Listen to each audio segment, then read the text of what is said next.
नमस्ते। आज के इस विश्लेषण में हम एक ऐसी बात की तह तक जाएंगे जिस पर हमेशा बहस होती है, भारत की आबादी। इसे लेकर हमने बहुत से दावे सुने हैं, बहुत सी कहानियां सुनी हैं। पर आज हम इन सतह पर तैरती बातों और मिथकों से आगे बढ़ेंगे और इसके पीछे छुपे एक बेहद दिलचस्प रहस्य को समझेंगे। तो चलिए सीधे शुरू करते हैं। 1.47 बिलियन यानी करीब 147 करोड़। ये कोई छोटा मोटा आंकड़ा नहीं है। पूरी दुनिया की आबादी का लगभग 18% हिस्सा भारत में रहता है। पर सबसे हैरान करने वाली बात क्या है पता है? दुनिया भर की रहने लायक कुल जमीन का सिर्फ 2% हिस्सा ही हमारे पास है। अब सोचने वाली बात है कि इतनी कम जगह पर इतनी बड़ी आबादी का होना सच में अपने आप में एक बहुत बड़ा अचरज है। ऐसे में दिमाग में सबसे पहला सवाल यही आता है कि आखिर भारत की आबादी इतनी ज्यादा क्यों है। देखिए, इसे हमें सिर्फ एक नंबर की तरह नहीं बल्कि एक ऐतिहासिक रहस्य की तरह देखना होगा। आज तक हमें जो घिसे पिटे जवाब मिलते रहे हैं ना, आज हमें उन्हें चुनौती देनी होगी और इसके पीछे के असली विज्ञान और इतिहास को समझना होगा। तो सबसे पहले इस ओवर पॉपुलेशन या अधिक जनसंख्या के पूरे मिथक को समझते हैं। इस मुद्दे की गहराई में जाने के लिए हमें उन बातों को भुलाना होगा जिन्हें हम अक्सर सच मान लेते हैं। जब भी आबादी की बात होती है तो अक्सर गरीबी, पढ़ाई की कमी या फिर यूपी और बिहार जैसे राज्यों पर सारा दोष मढ़ दिया जाता है। ये सच है कि सामाजिक कारण थोड़ा बहुत असर डालते हैं, पर सच कहूं तो असली वजह पूरी तरह से हमारे और आपके कंट्रोल से बाहर है, और वो है हमारा भूगोल और खाने की लगातार स्थिर आपूर्ति। और यहीं से शुरू होती है हमारे इस भौगोलिक वरदान की कहानी। मिलिए इस पूरी कहानी के असली हीरो से। ये कोई इंसान, कोई सरकारी नीति या सामाजिक ढांचा नहीं है, बल्कि एक बहुत ही पुरानी और विशाल भौगोलिक संरचना है जिसे सिंधु गंगा का मैदान कहा जाता है। ये कोई आम जमीन का टुकड़ा नहीं है। ये 7 लाख वर्ग किलोमीटर से भी ज्यादा में फैली जमीन की एक ऐसी पट्टी है जो दुनिया का सबसे बड़ा, लगातार और उपजाऊ जलोढ़ मैदान है। जरा सोचिए, पूरी दुनिया की 11% आबादी सिर्फ इसी हिस्से में रहती है। आसान शब्दों में कहूं तो ये प्रकृति की बनाई हुई एक बेमिसाल अन्न उगाने वाली मशीन है। अब जो बात मुझे सबसे ज्यादा हैरानकुन लगती है वो है इसके बनने का तरीका। ये कहानी आज की नहीं बल्कि करीब 5 करोड़ साल पुरानी है, जब टेक्टोनिक प्लेट्स आपस में टकराईं और हमारा हिमालय पर्वत बना। इस टकराव की वजह से हिमालय के ठीक बेस पर यानी नीचे एक बहुत गहरा गड्ढा बन गया। फिर क्या था? लाखों सालों तक हिमालय से निकलने वाली नदियों ने अपने साथ लाई हुई मिट्टी और गाद से इस गड्ढे को भर दिया, और इसका नतीजा इस विशाल और बेहद उपजाऊ मैदान का जन्म। इस बनावट ने इस इलाके को एक अनोखा तिहरा लाभ या 3 गुना फायदा दिया है। पहला, हिमालय से निकलने वाली ढेरों नदियां जो साल भर पानी देती हैं। दूसरा, ये ऊंचे पहाड़ दक्षिण पश्चिम मानसून की हवाओं को रोककर यहां जमकर बारिश करवाते हैं। और तीसरा, ये पहाड़ मध्य एशिया से आने वाली बर्फीली और सूखी हवाओं से हमारी एक ढाल की तरह रक्षा करते हैं। इस गजब के कॉम्बिनेशन का नतीजा ये रहा कि इतिहास में यहाँ साल में 2 से 3 फसलें उगाई जाती थीं। यही वजह है कि प्राचीन काल में यहाँ अकाल पड़ता ही नहीं था। है ना कमाल की बात? अब देखिए, ये जो पैटर्न है ये सिर्फ भारत तक सीमित नहीं है, ग्लोबल लेवल पर भी यही सच है। जरा इन आंकड़ों पर गौर कीजिए। ये हमारा नजरिया पूरी तरह बदल देते हैं।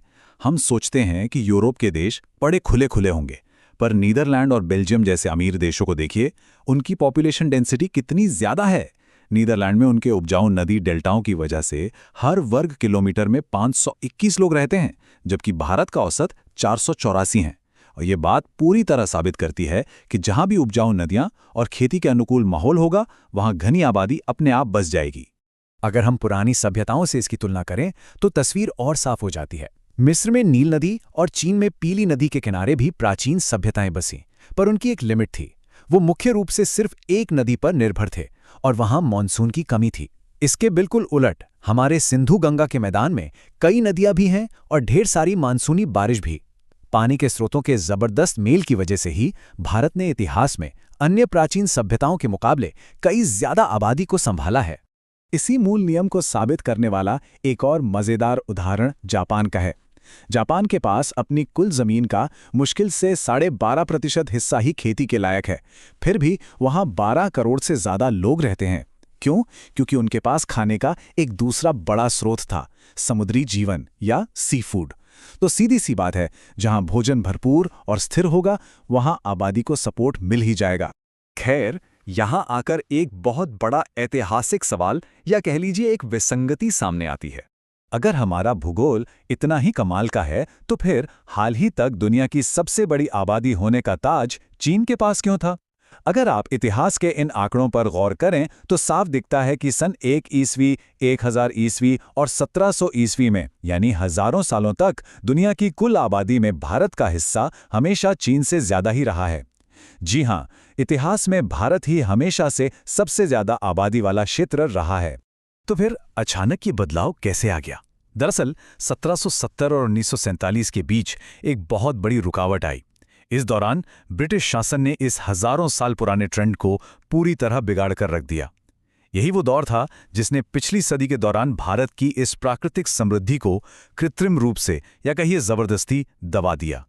3 से 3.5 करोड़, एक बार फिर सुनिए, 3 से 3.5 करोड़। ये आंकड़ा रोंगटे खड़े कर देने वाला है। ये उन लोगों की गिनती है जिन्होंने ब्रिटिश शासन के दौरान आए 25 बड़े अकालों में अपनी जान गंवा दी। और ध्यान देने वाली बात यह है कि ये भूगोल या प्रकृति की नाकामी नहीं थी, बल्कि उस वक्त की शासन व्यवस्था और नीतियों का सीधा नतीजा था। इन नीतियों की वजह से जो अकाल आए, उनका पैमाना समझने के लिए जरा इस तुलना को देखिए। प्रथम विश्व युद्ध में लगभग 8.5 मिलियन लोगों की जान गई थी, जबकि भारत में ब्रिटिश शासन के दौरान सिर्फ अकालों से होने वाली मौतें 3 से 3.5 करोड़ थीं। 1943 का बंगाल अकाल इसका एक रुला देने वाला उदाहरण है, जहां दूसरे विश्व युद्ध के दौरान सैनिकों के लिए अनाज इकट्ठा करने की नीतियों के चलते बड़े पैमाने पर आम लोगों को अपनी जान गंवानी पड़ी।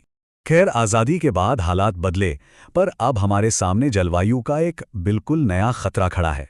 आज़ादी के बाद हरित क्रांति आई, खेती फिर से जिंदा हुई और आबादी अपने प्राकृतिक तरीके से बढ़ने लगी। लेकिन आज हम एक बिल्कुल ही अलग और चौंका देने वाले मोड़ पर हैं। यहाँ सबसे ज़रूरी आंकड़ा है 1.9। ये भारत की आज की प्रजनन दर या फर्टिलिटी रेट है। किसी भी आबादी को बस स्थिर रखने के लिए रिप्लेसमेंट लेवल 2.1 होना ज़रूरी होता है। मतलब अब भारत की प्रजनन दर ज़रूरत से भी नीचे आ चुकी है। संयुक्त राष्ट्र के अनुमान भी यही कहते हैं कि 2060 के आसपास भारत की आबादी अपने आप स्थिर हो जाएगी और एक चरम पर पहुंचने के बाद कम होने लगेगी। तो इसका सीधा सा मतलब ये हुआ कि वो जो ओवर पॉपुलेशन का पुराना डर था ना, वो अब प्रासंगिक ही नहीं है। लेकिन अब इस महान भौगोलिक वरदान के आगे एक नया और कहीं ज्यादा विनाशकारी खतरा मंडरा रहा है। ये जो नए खतरे हैं ना, ये उस 5 करोड़ साल पुरानी नेचुरल मशीन को बहुत तेजी से नष्ट कर रहे हैं जो अरबों लोगों का पेट भरती है।